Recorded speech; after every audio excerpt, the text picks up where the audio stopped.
Germany broadcasting, people of Britain, greetings from the Third Reich. This is the voice you have learned to fear. This is the voice of terror. Again we bring you disaster, crushing, humiliating disaster. It is folly to stand against the mighty wrath of the Fuhrer. Do you need more testimony of his invincible might to bring you to your knees? Very well. Are you ready, operative number 7? This is the voice of terror. A secret airplane factory somewhere in England. Listen, the screams of the dying can still be heard. This is the voice of terror. Are you there, people of Britain, shivering in your cellars? Listen, operative 41. The fuse is lighted. Oil to fuel your navy, to feed your tanks. There it goes up in smoke by the millions of gallons. This is the voice of terror. Do you still believe that there are secrets unknown to the Fuhrer? Listen. Tonight at 7:10, an important diplomat boarded a train at a little station outside Liverpool. Each split second is accounted for. The rails divide. The train hurtles through the air. The diplomat will make no report in London.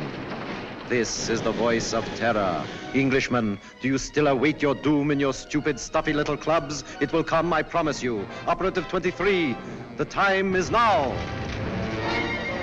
We strike you on the high seas, as well as on the land.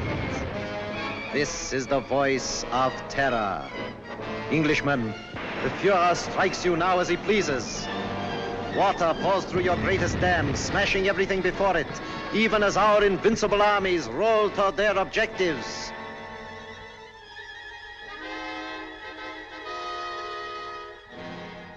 Despite the effective work done by the Intelligence Inner Council, jailing fifth columnists and saboteurs, despite their efficiency in coordinating military strategy based on information of enemy movements, they seem unable to cope with the voice of terror.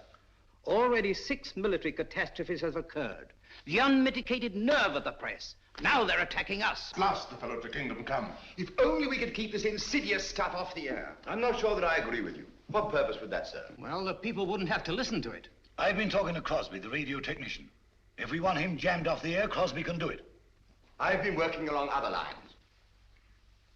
I've asked Mr. Sherlock Holmes to come here. What? Sherlock Holmes? This isn't a case for a private detective, it's a matter of state. In this emergency, we should take advantage of everyone's peculiar gifts. Mr. Holmes is the most subtle and extraordinary private investigator of our time. Are you intimating that the Army and Navy intelligence plus Scotland Yard are not equal to the occasion, Sir Evan? I'm sure they're equal to any occasion. They've done a marvelous job of lining up fifth columnists, saboteurs, and keeping us informed of the enemy's movements. But the voice of terror seems to have them stumped. Sherlock Holmes may have a new approach that will solve the problem. What's happened inside these walls has always been secret. We don't want any outsiders here. I'm positively and irrevocably opposed to calling in Sherlock Holmes. Perhaps you'll change your mind. I see nothing whatever to make me do so. Prentice is right. For ordinary criminal investigation, Holmes is excellent, but not for this. He's unorthodox and theatrical. I can tell you all about him. Gentlemen, perhaps I can throw some light on the subject myself. Holmes, How are you? So good of you to come. good afternoon, Sir Evan. Your card opened all doors. Oh, Blouser! Oh, you've put on a little weight since you left school. You don't look any younger yourself, Dimples. How are you? Fine. Come in, won't you? You know these gentlemen? I think so. How do you do? I haven't had that pleasure. May I introduce my friend and associate, Dr. Watson? How do you do? I'm afraid I've arrived at an embarrassing moment. Not at all. This gentleman here, Admiral Sir John Prentice. Admiral Prentice, objects most strongly to my being called in. How could you possibly infer that? From the carpet. Carpet? A man who rises from his chair and digs his heels sternly into the carpet is violently opposed to something, and the Admiral, being quite distressed by the criticisms of the press, would be most apt to resent my intrusion.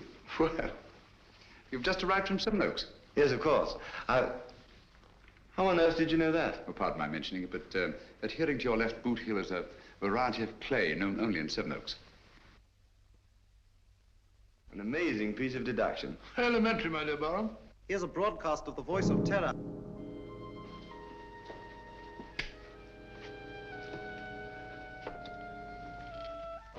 Greetings from the Third Reich. Are you listening, stout fellows across the channel? Are you listening, you little body of incompetent men known as the Inner Council? Today, a new thrill, a new proof of the invincibility of the Fuhrer. Right now, a crack express train laden with British troops and nurses is speeding across England. In just one moment, it will leave the rails forever, crashing twisted metal, the cries of the dying. They can't. Now, They wouldn't dare. It's impossible. They couldn't have got the onto men it. are laughing, joking. That one in the third car reads a letter from home. It is the last letter he will ever receive. The train is rounding a curve. Its whistle is screaming. Farewell, it is saying. Farewell. You have just heard an exact reproduction of the way it sounds, the way it must actually be.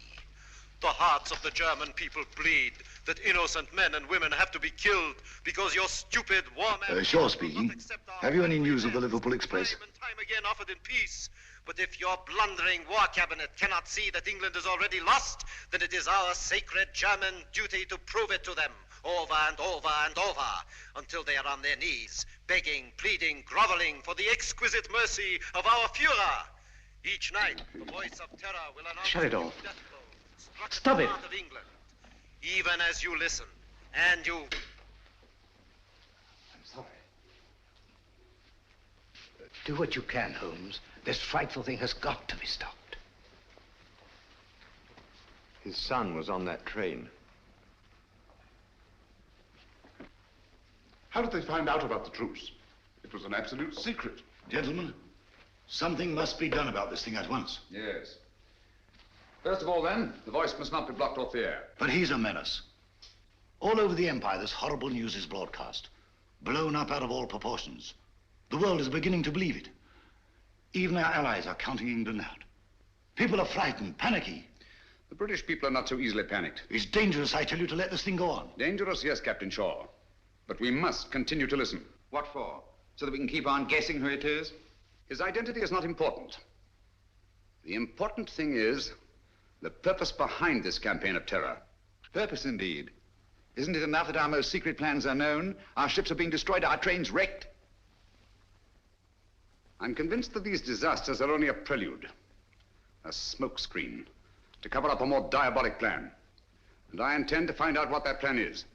This council and Scotland Yard will give you all the aid you require. Thank you. Gentlemen, my connection with this case must remain absolutely secret. You understand that, of course. Why, certainly. You will let the council know at all times just what you're doing.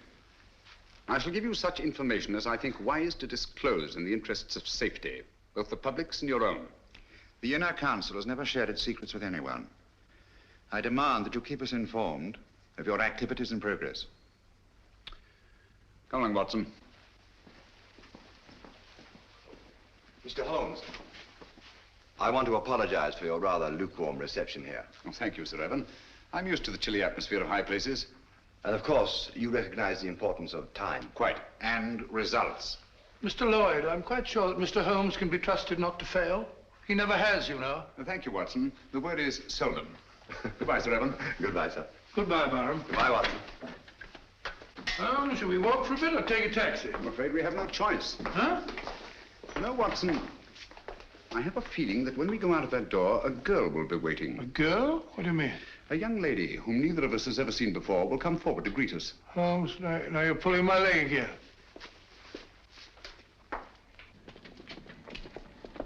Mr. Holmes, I'm Jill Grandis. How do you do?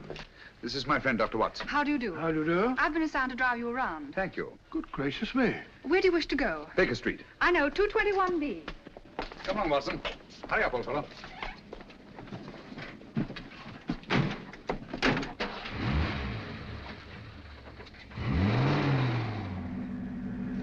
Holmes, the girl waiting. What an extraordinary thing. Elementary, my dear Watson. No, it's an amazing deduction. How on earth did you arrive at it? Barham told me. Huh?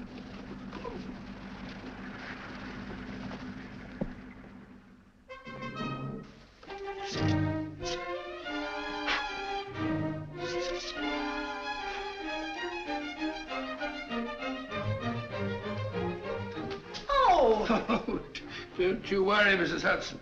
Just giving her a bit of a clean. Now we're on a case again. The joints are a bit rusty, like mine, you know. Is he back in a case again? Case? The greatest case of our career. Oh, mercy, it always is.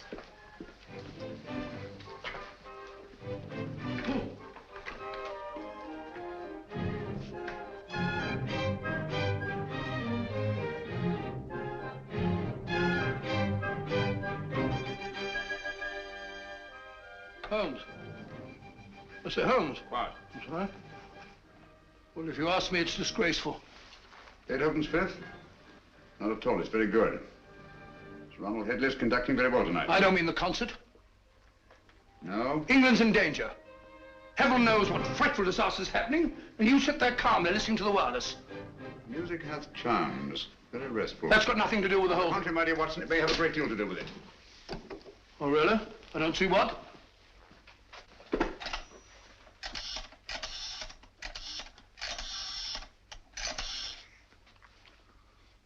BBC request station, this is Sherlock Holmes.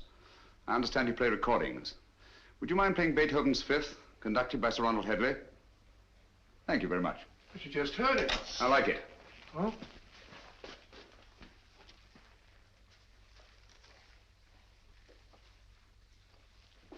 We've had a request for the Beethoven Fifth Symphony, played by the London Symphony Orchestra under the direction of Sir Ronald Headley.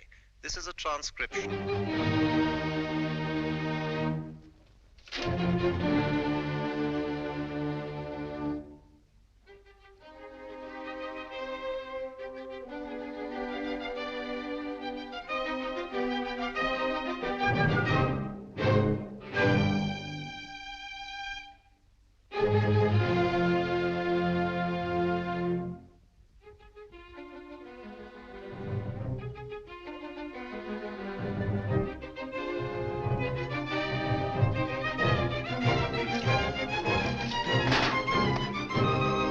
What's all that about? I say, Holmes, I don't... Shh.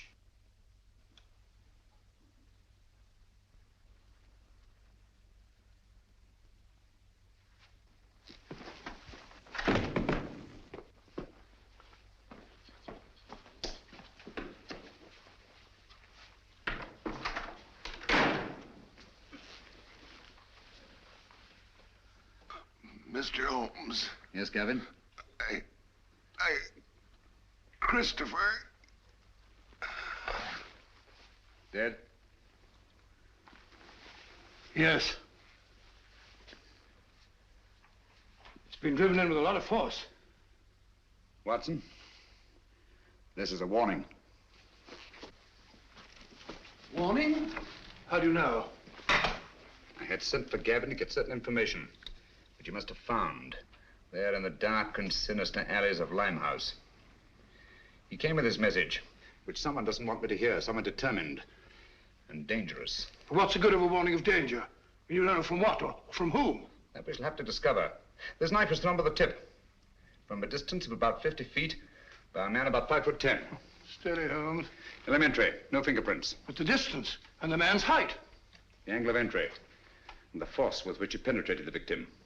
But Holmes, what do you suppose he meant when he said Christopher? We must find out at once. Come on, Watson. Huh?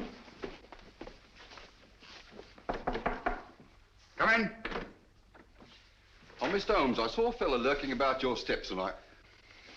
Blimey, he won't lurk no more. From the yard. Take care of it, Dobson. Very good, sir. How did it happen? Haven't time now. Get your coat on, Watson. We're going out. No. Holmes, you promised. Oh. Where are we going? Limehouse.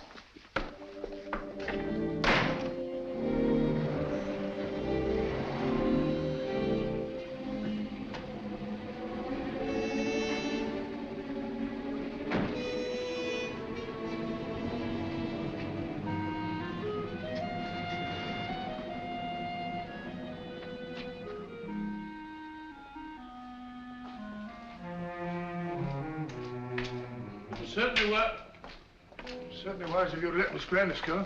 This is no space for the girl or anyone else. Yet there seem to be people about.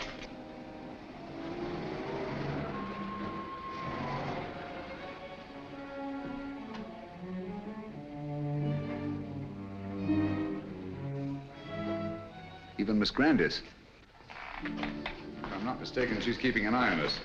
You're Mr. Sherlock Holmes, ain't you? Yes. I wouldn't come down here if I was you. This is Limehouse, and we don't fancy your sort of bloke in these parts. The fellow's absolutely right. Hadn't we better Quiet, Watson. This is still a free country. A man may walk where he pleases. And live to regret it. Live, yes. Regret it, I think not. Step back. Come on, Watson. Unfriendly, what? Speak a break.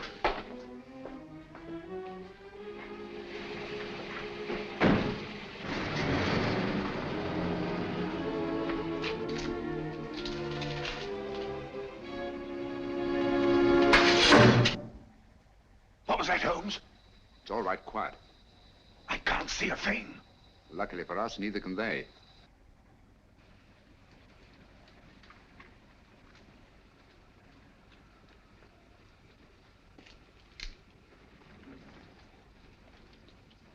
Apparently the enemy has found out that we joined forces with the government. What makes you think that? This knife, like the knife which killed Gavin, was thrown by a former habitué of the docks of Hamburg. It's a German knife. The knife throwers of Hamburg are extremely expert. Mr. Holmes, can't we come back in the daytime? Certainly not. I don't think we're safe. No one in the world is safe now, Watson. Least of all us.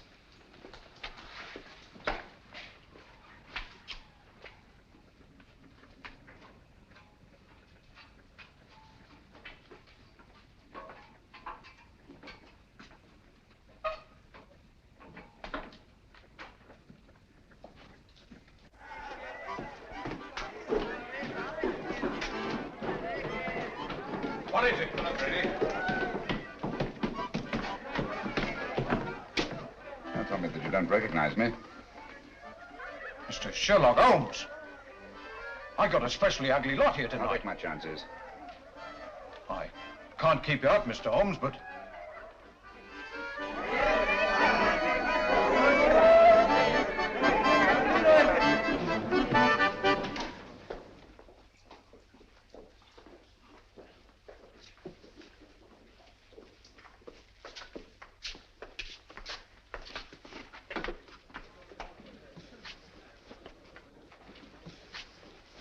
Where's the girl Kitty? Gavin's sweetheart. His wife. Can you get her? It's urgent. Try. Holmes, I don't think I like this place much.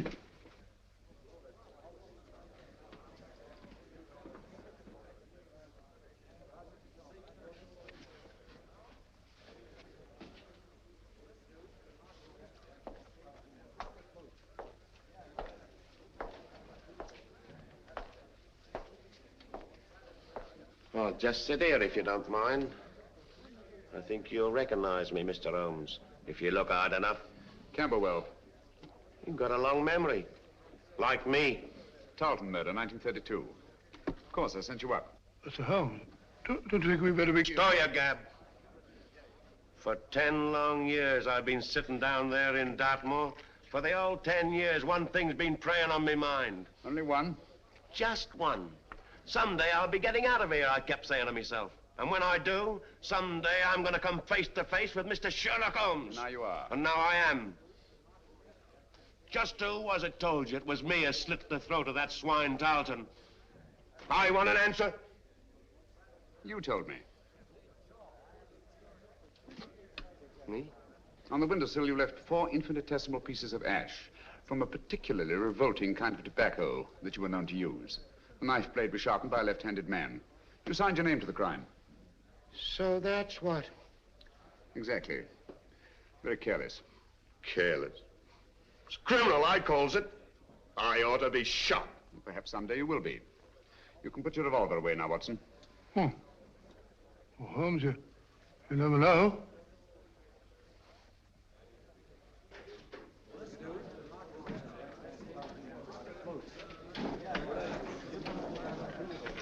Where's Gavin?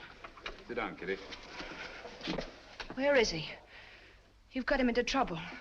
What have you done to him? Take it easy, Kitty. Gavin's dead. Dead? Oh, it ain't possible. Well, I was with him only 2 hours ago. You're trying to frighten me. No, I'm not, Kitty. It's you. You killed him. I warned him to stay away from you. I knew you'd do him in. I had nothing to do with it, Kitty. Well, who did then? Who did? He was knifed on my doorstep.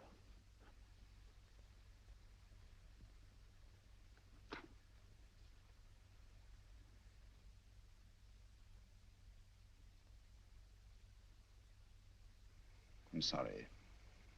I'm deeply in his debt. Before he died, he said one word. Christopher.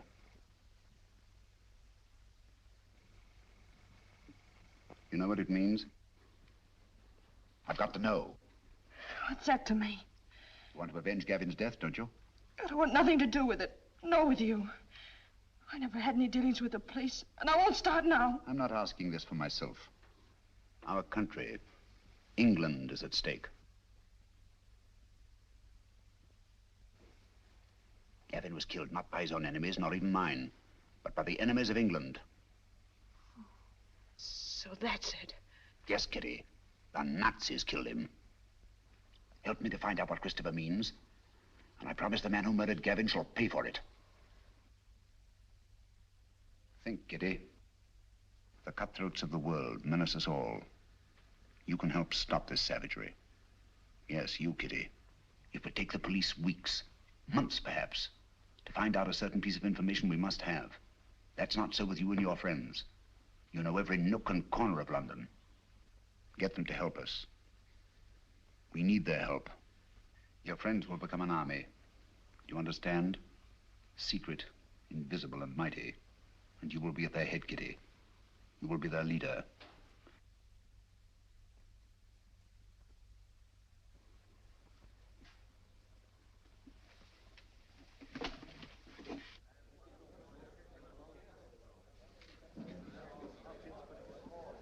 Grimes, do you know what Christopher means?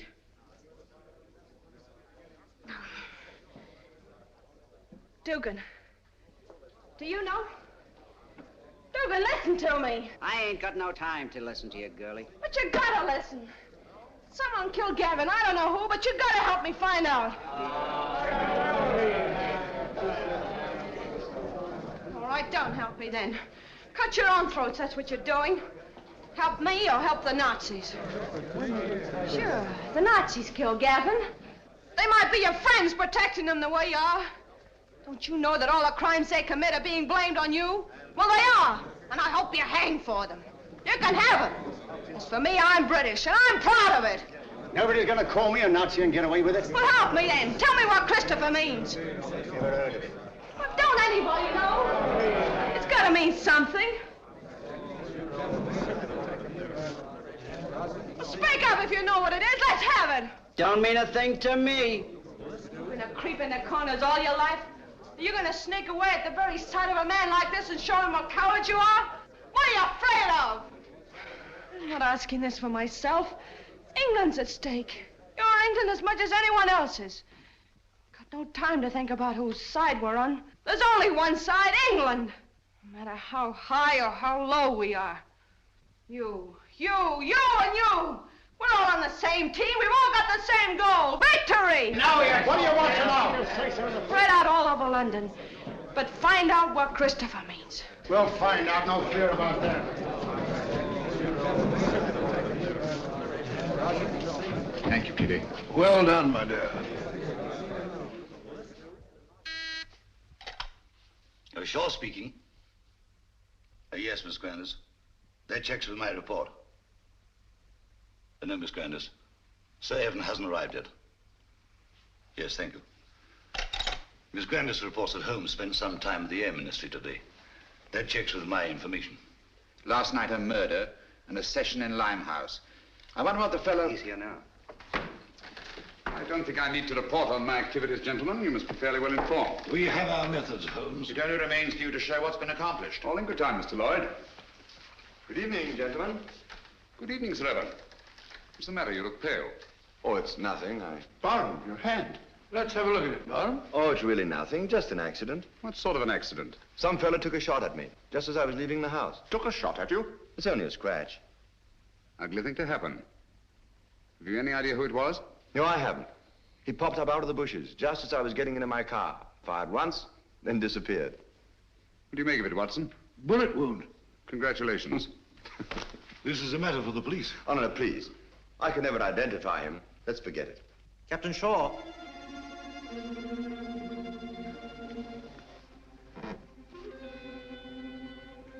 People of Britain, greetings. Is it shock you need? Very well. We Nazis can produce them till Britain's proud head is in the dust where it belongs. People of London, look out of your windows. You will see your promised disaster written across the skies.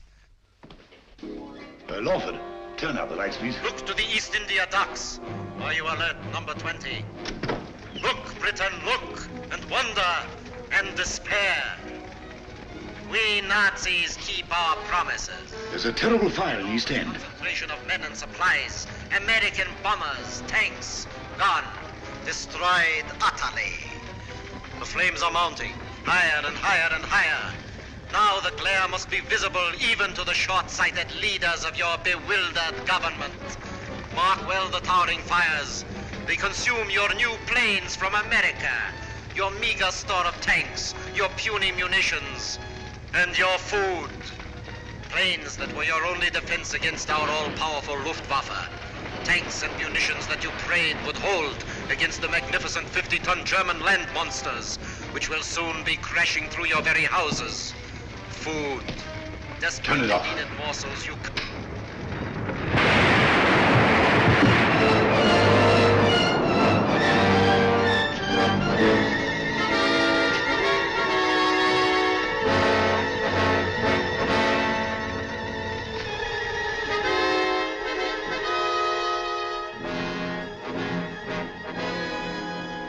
Gentlemen, this is really a terrible setback. How do they find out our secrets? It's horrible, the way it's timed, the precision of it.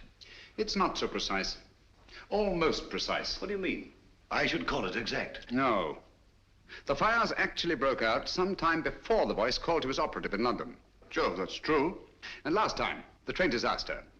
Captain Shaw was on the telephone immediately, and Scotland Yard knew all about it. The derailment must have occurred at least 10 minutes earlier. That's certainly possible. Even so, what of it? No mystery, nothing supernatural, just split-second planning, that's all. Days, perhaps weeks in advance. Very well figured out, Holmes. It gets us a step forward. Now, gentlemen, let's take a step even further. I have charted here the tonal differences between actual and transcribed broadcasts. Using this test, I'm convinced that the voice of terror is undoubtedly recorded and played from a record. What does that prove? It proves that the voice of terror, the man himself, is not in Germany. He's here, in England. Oh, that's impossible. What are you telling us, Holmes? It can't be. Our technicians insist the broadcast originated in Zeisberg. And so they do, from recordings flown to Zeisberg. It's impossible, Holmes. You can't expect anyone to believe that. It can't be done. Thanks to the Royal Air Force, I have some rather curious information. At irregular intervals, 6 Nazi bombing planes come over, and drop their deadly cargoes on non-military objectives. A meadow or a sheepfold. That's nonsense. The Nazis aren't fools. They don't waste ammunition. Of course not. Then what's the purpose? To divert attention from the fact that a single plane breaks formation each time and disappears. But why? Gentlemen, that lone plane picks up plans, maps, secret military information, and the Voice of Terror's timed and recorded speech and flies them to Germany. I can hardly believe it. Sensational, if true. It's incredible. Fantastic. Mr. Holmes, Yes? there's a person outside asking... A lady? Ask her to come in. Excuse me, gentlemen.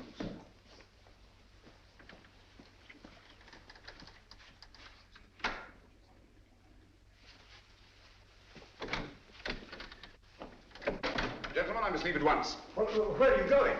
That must remain a secret, even from this council. I object to this, Mr. Holmes. You're here against my wishes. Since you are here, I demand to know what's being done. As I've already told you, Mr. Lloyd, I shall report to this council at the proper time. And so, gentlemen, until we meet again, as I hope we will, take no unnecessary risks. We're all in grave danger. Come along, Watson. Coming.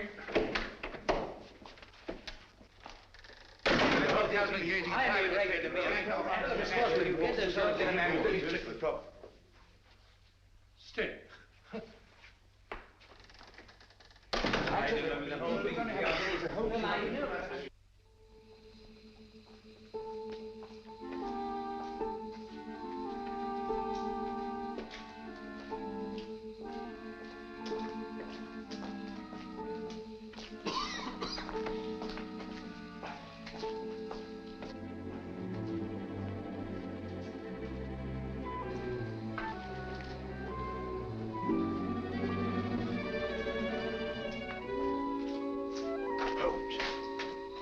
Being followed.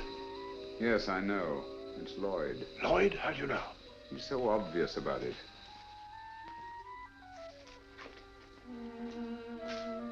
Good evening, Mr. Lloyd. You going our way? I intend to find out what you're doing. Even to the point of following me? This is our business, you know, as well as yours. All right. Come along.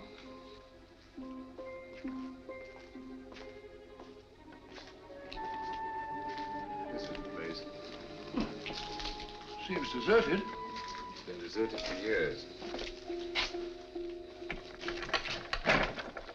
Not very securely locked. Fortunate, isn't it?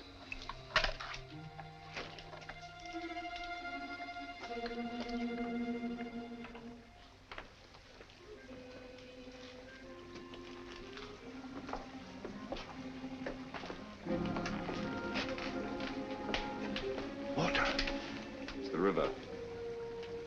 This is part of the old Christopher docks. Never heard of them. Christopher? I say, Holmes, isn't that the word that Quiet, Gavin... Watson. Oh, sorry. They're almost forgotten. They were built before Victoria.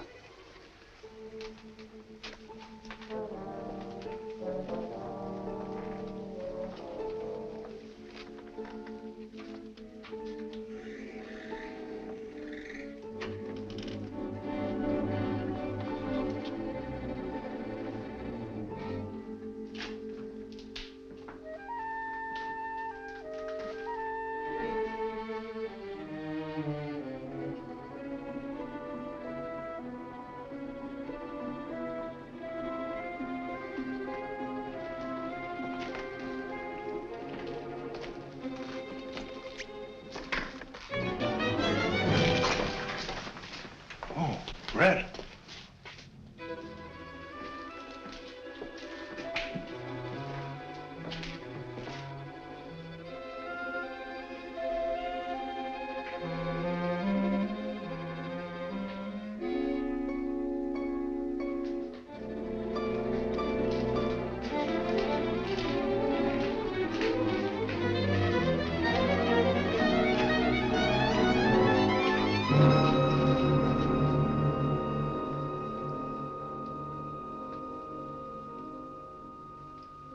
Good evening, gentlemen. I knew your curiosity would be your undoing, Mr. Holmes. You were expecting me then? Yes. I had hoped that the entire council might have come. It would have been a pleasure to deal with all of them, quietly and effectively. Eventually, they all will be taken care of. However, Mr. Lloyd is quite a catch and will have to suffice for the moment. What do you intend to do with us?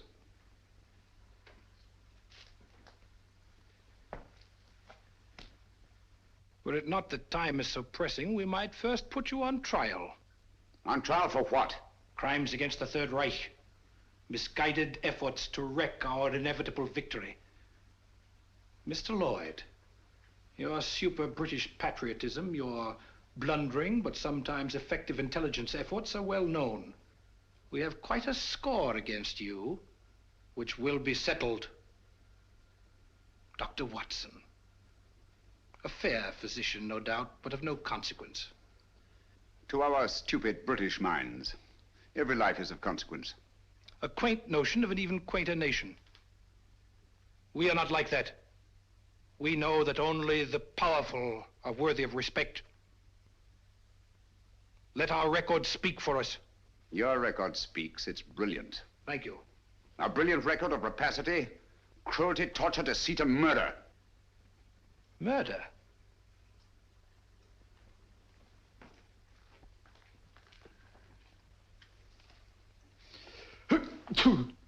Gesundheit. Thank you. Cold? It is a little chilly in here. I'm sorry you're uncomfortable. My discomfort is of no consequence. Your false courage is not impressive, Mr. Holmes. Of course you realize that you and your friends are going to die? As all men must, sooner or later. Not later. Now.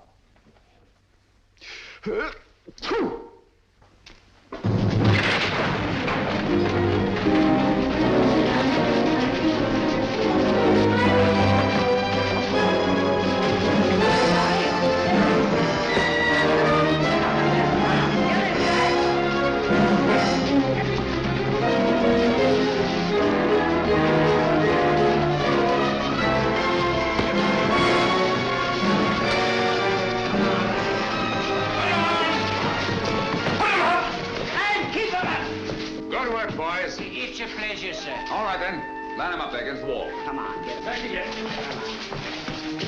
Come on, get back.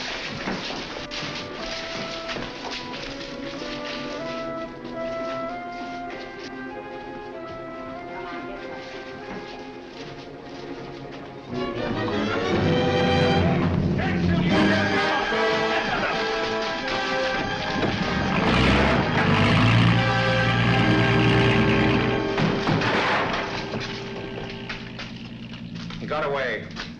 Oh, most unfortunate. I blame myself severely. I should think you might, Holmes.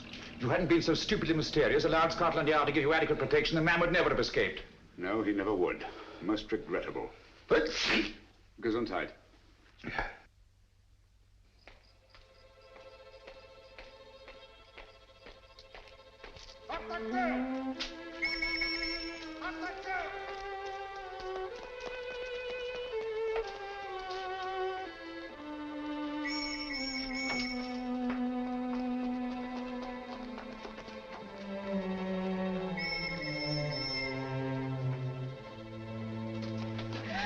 Keep quiet.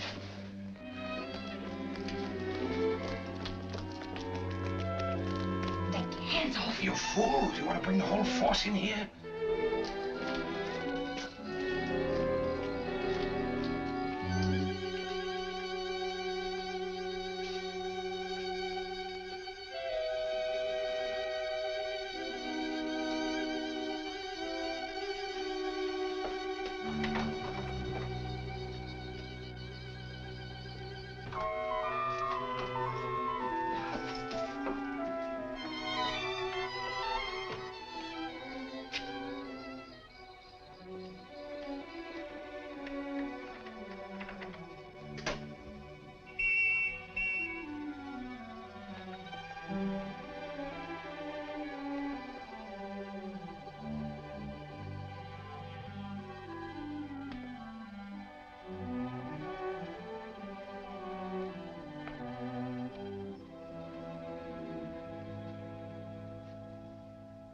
So that was it, eh?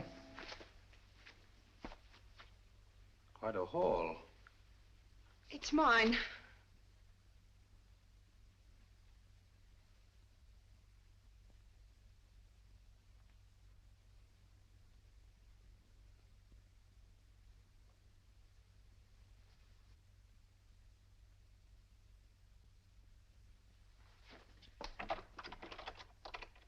ahead. Your friends, the police, are undoubtedly still out there.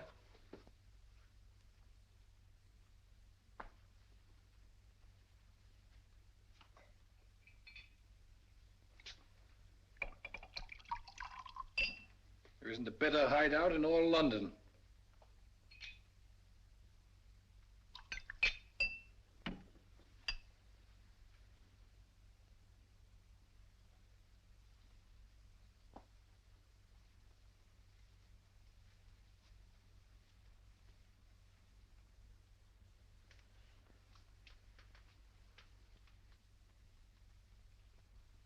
This will quiet your nerves.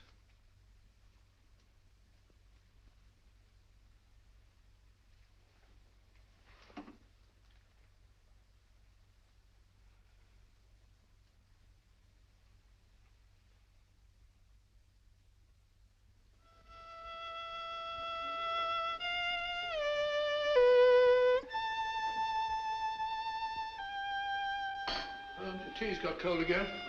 You've been playing that thing all the afternoon? Fiddling while Rome burns. Hello, what's this? General J. Lawford, KCB DSO, and Captain Roland Shaw, MC, who today narrowly escaped being struck by a falling wall in a bombed area. Lawford and Shaw by a falling... Holmes, you don't think that... It was not an accident. Good heavens. Holmes, that sinister-looking fellow, what's his name? Meade. If only he hadn't got away. Yes, difficult as it was, I managed to let him escape. You let him escape? But great Scott, man! He was about to kill us. He may even yet. I don't understand you, Holmes. It's my theory that this chap Meade is the arch criminal, that he's behind the whole thing. You're absolutely right, Watson. Except for one thing. Well, then I'm wrong. Have you observed that a highly secret military plan is thwarted by each of these disasters? Yes, I have. Now that you mention it. Watson, there's a leak. A leak? You mean in the council? But Holmes, that's impossible. Anything is possible until proved otherwise. Let's see who are in the council. It's Lawford and Shaw. They're above suspicion. Their record proves that. Anyhow, they were attacked. Unsuccessfully. There's Prentice. Would he kill his own son? Doesn't seem likely. And yet the boy is dead. Barham, of course, brought you into the case. So it's quite obvious that he wants it solved. Most patriotic of Savin Barham. He's a great fellow. Played wing 3/4 for the school my last term, so I can vouch for him. Besides, he was attacked too, shot at. So I gather. How about Lloyd? No, it can't be him. Meade was going to kill him as well as us. By the way, he's a brave fellow, Lloyd. Did you notice that he didn't turn a hair? Very composed. Come in. Mr. Holmes? Yes, Kitty? I think now we'll be able to get some information from Mr. Meade. Your plan worked like a charm. I knew you could do it. Oh, it's not so hard once your mind's made up. And mine is. You'll be careful. She better be. She's mixed up with that fella. Oh, I'll be careful, all right. But I'm going through with this. Good girl. I heard him talking on the phone today. Yes? He said, I'll take care of that little Seven Oaks matter at 11 tonight. Seven Oaks?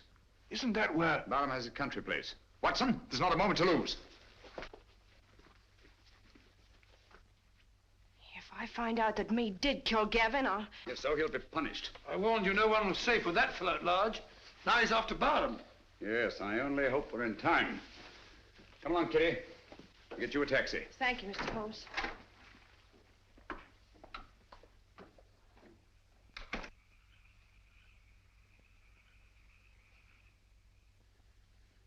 You think you ought to go it alone, sir? Worrying about that escaped German agent, huh? He threatens to kill the entire council, sir. Come, Smithson. Took bigger chances than this in the trenches. Have you forgotten? I know, sir, but we were younger then. And there were no such thing as Nazis. I'm ready for him. I understand, sir.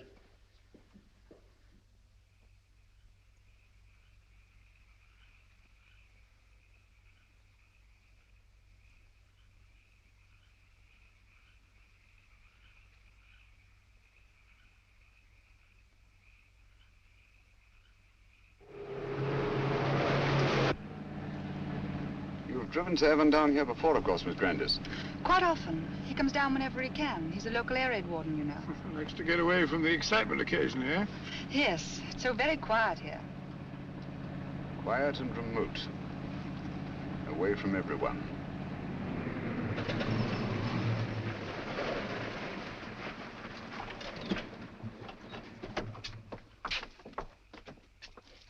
Yes? Oh, Miss Jill. It's all right, Smithson. Where's Sir Evan? On his rounds, miss. Which way? Down that lane of trees, sir. I'll go. You stay here. You too, Watson.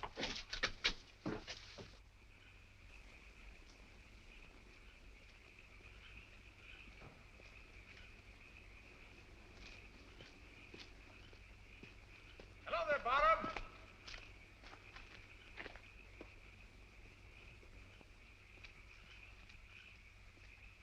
Holmes, what on earth are you doing out here? I've been worried about you. Yes? That fellow Meade appears to be in the neighborhood. Do you mind if I go along with you? I feel better about it. Not at all. I'd appreciate the company. You know, it gets quite lonesome, especially on a night like this.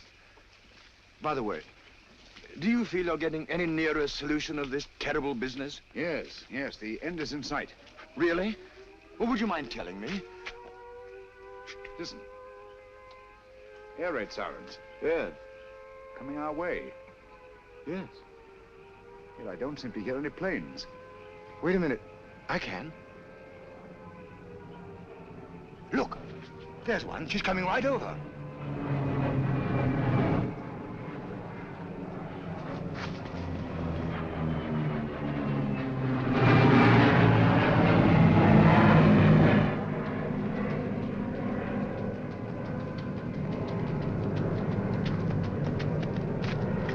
There she is.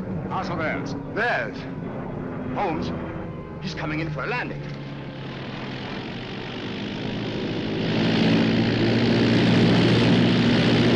The swine. That's a pickup plane. The voice must be here, close by. And then we've got him. Barham! Be careful!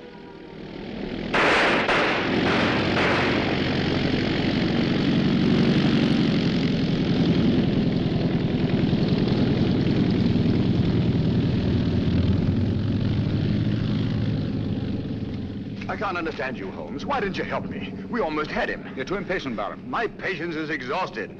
This has got to stop. Thought you'd have solved the whole thing long before this. What happened? Was that a Nazi plane? Yes, I saw the filthy swastika myself. Great Scott. Took a shot at him, but he got away. Meade also got away. Well, I better go and report this. We'll go with you. Come along, Watson. You needn't bother. I can take care of myself. My dear fellow, there's no use taking chances. I'm afraid you're a marked man as long as Meade is at large. Come on.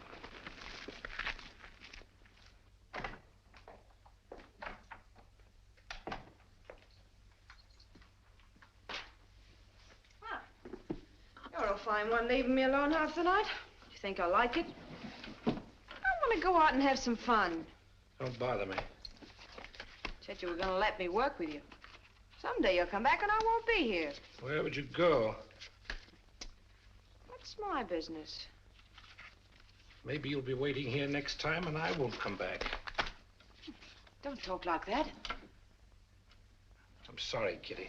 You seem sort of different lately. Anything the matter? Maybe the next time you see me, I'll be in a position of authority, of power.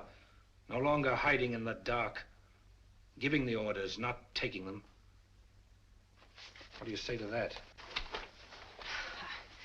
You're drunk. Drunk? Yes. When I was a boy, I dreamed a dream. I was dressed in armor, shining blue-gray armor. I rode on a horse through the streets where the people cheered, hailing me. I rode over the bodies of underlings prostrated before me. Their blood ran out along the gutters like a river.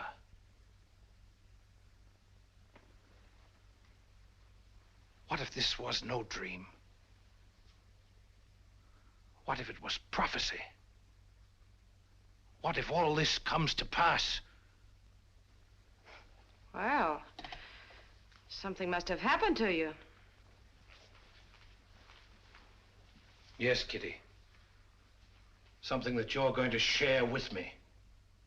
Get your coat. Hurry.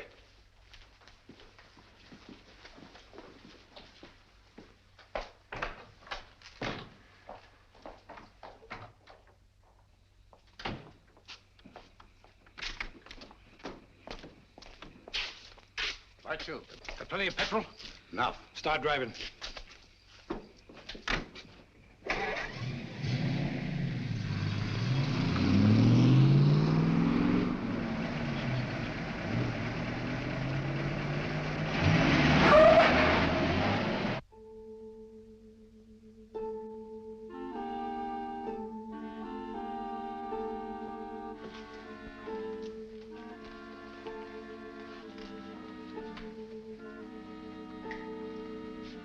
Where's Holmes? He'll be here, I'm sure. It's starting now.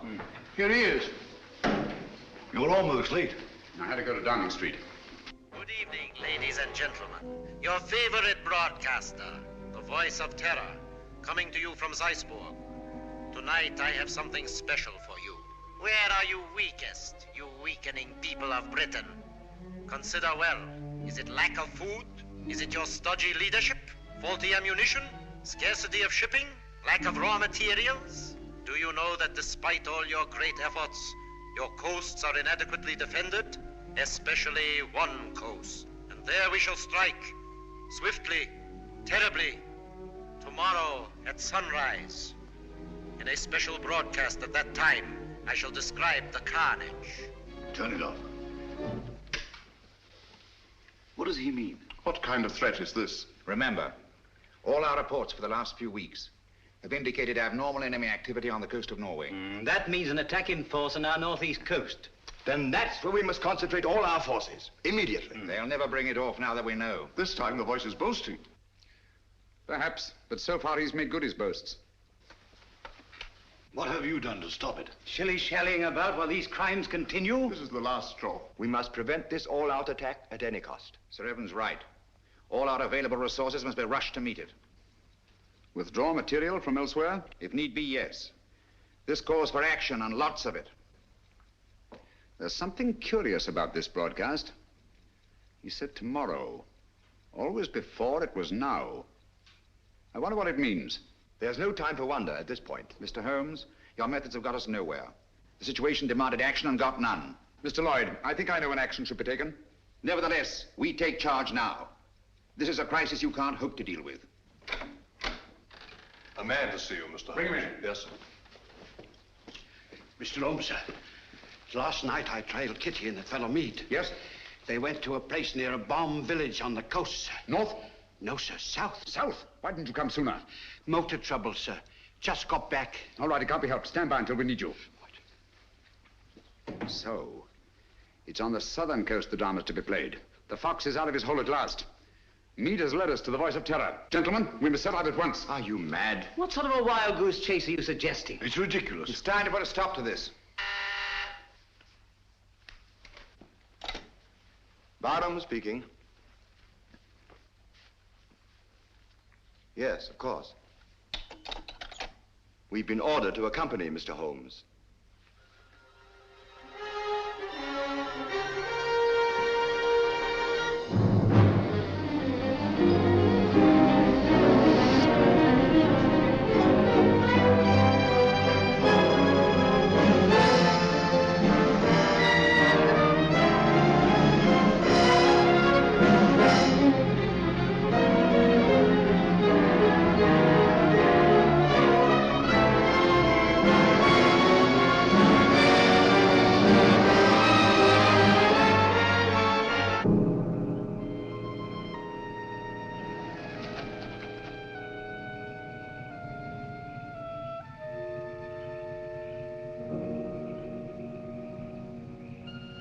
Major Harrison, Mr. Sherlock Holmes. Good evening, sir. All the arrangements have been made. Splendid. And that church up there? Yes, sir. All right. Let's go, gentlemen.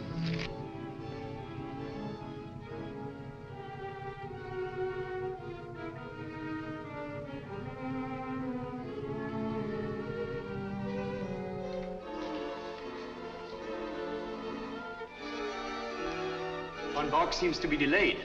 He'll be here, never fear. You all understand your objectives. Sheila. Sheila! Yes, sir. You understand what you're to do? Yes, sir. I'm going with the first contingent to Liverpool. Your men are waiting there, organized to take control? They have been ready and waiting for weeks. What was that?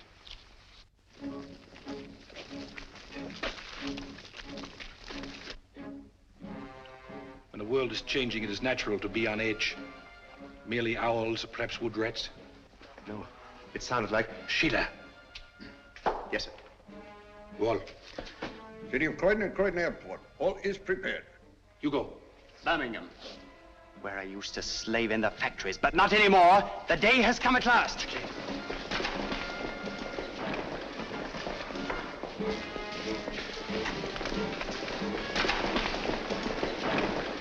Line them up over there.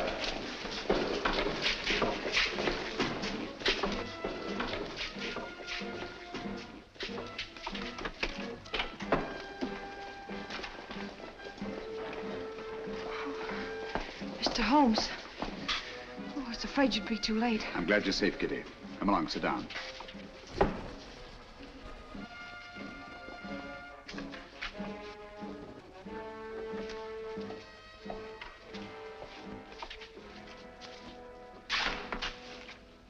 Gentlemen, when Mr. Meade and I last met, he wished he could put us on trial. Mr. Lloyd, Dr. Watson, and myself. Now, Meade, you are on trial. First, let me tell you why you have met here. The vague but canny threat against our northeastern coast was a blind. Your group was congregated here to receive an invasion army proceeding across the Channel. What? Invasion? All those men rushed for defense of the North? I can't believe it. It sounds impossible. Sit down for a moment. It seems absurd of me. At the head of this mighty force, the picked and chosen, the faithful were to proceed to various centers of our country and take up positions of authority. And we shall. Do you understand that? Unfortunately for you, that is not to be. We're held, yes. But the invasion will proceed without us. Why don't you doing nothing? Why we are helpless here? Please be patient. You called me in on this case to identify and to silence the voice of terror and to circumvent the unknown plan behind it. That undertaking is still in progress. But we are rapidly drawing to a conclusion. Gentlemen, the voice of terror is here with you in this church. What? Are you referring to Meade? Why, who is it? Meade was my one sure connection with the voice of terror. At the warehouse, I allowed him to escape and assigned Kitty here to trail him. When I learned through Kitty's abduction that Meade had come down here to meet with a group of men, I asked myself why. Why a deserted fishing village on the Channel when Scotland was to be the next scene of disaster? And why was it necessary to withdraw great stores of ordnance and material for the protection of Scotland? It was a ruse, gentlemen, to leave this coast unprotected. A ruse devised by the voice of terror. I knew quite early, of course, that the voice was a member of your august body. You dare to insinuate that one of us? If this is meant to be humor, it's very ill timed. German agents knew I was on the case the very night I was called in. How did they know this secret? One of your counsel informed them. There were attempts made on the lives of all of us. But the attempt made on the life of one of your members was entirely unsubstantiated, resting on his word alone. One member whom I went to the country ostensibly to protect, actually to surprise. This member fired on the Nazi pickup plane, not in rage as he pretended, but to warn and frighten it away. That was very clever of you, Sir Evan. Sir Evan? I can't believe it. Sir Evan couldn't be implicated in a thing like this. What's Sir Evan got to say? Let me congratulate you, Mr. Holmes. You admit this outrageous accusation? There's been treason before, but this is beyond belief. Treason is not involved. Sir Evan Barham is not Sir Evan Barham. What are you talking about? In March 1918, Lieutenant Evan Barham was a prisoner in a German prison camp.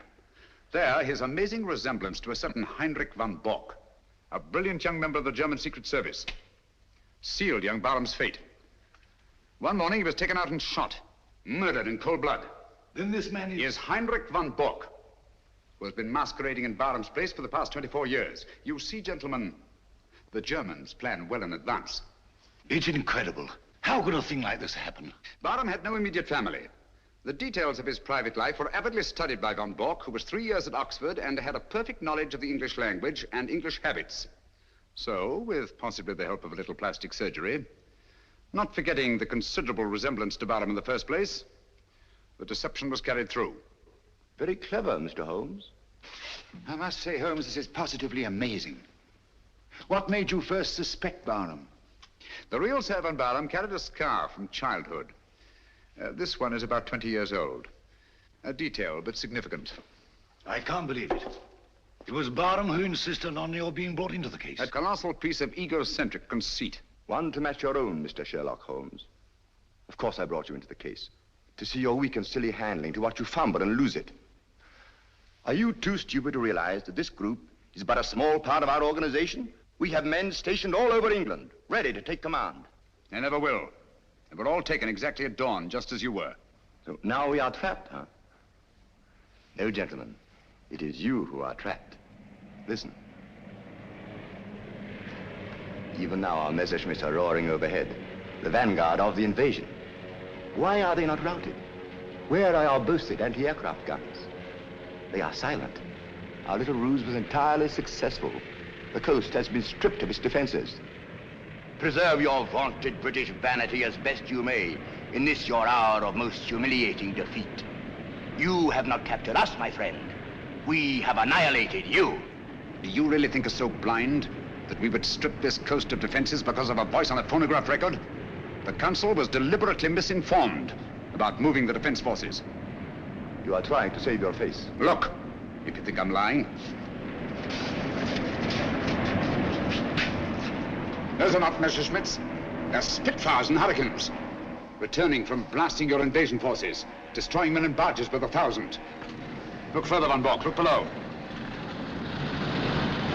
Commandos, tanks, slipping away now that your invasion force has been destroyed to bring ruin and terror to your people.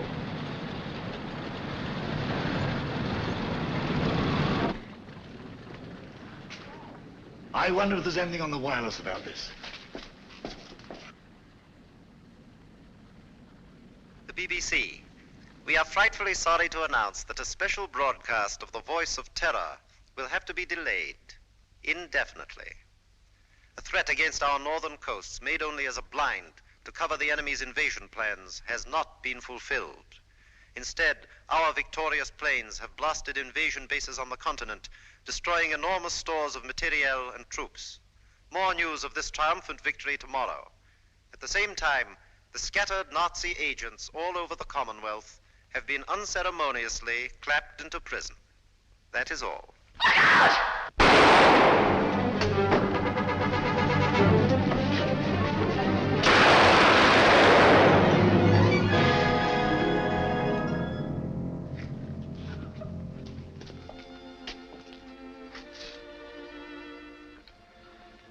This girl merits our deepest gratitude. Our country is honored in having had such loyalty and devotion. We'll remember. Holmes, I don't know how we'll ever thank you. Don't try, it isn't necessary. I'll be with you in a minute, Holmes. I'll just see that she's taken care of.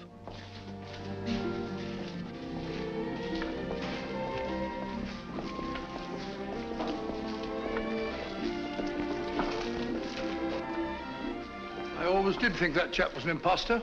Barham was a good fellow. Played wing 3/4 for the school.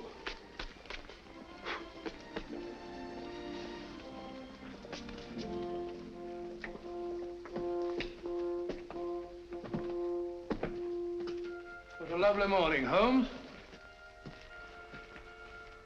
There's an east wind coming, Watson. No, I don't think so. Looks like another warm day.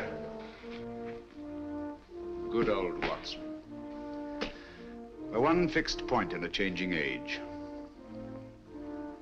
There's an east wind coming all the same. Such a wind has never blew on England yet. It will be cold and bitter, Watson. And a good many of us may wither before its blast. But it's God's own wind nonetheless. And a greener, better, stronger land will lie in the sunshine when the storm is cleared.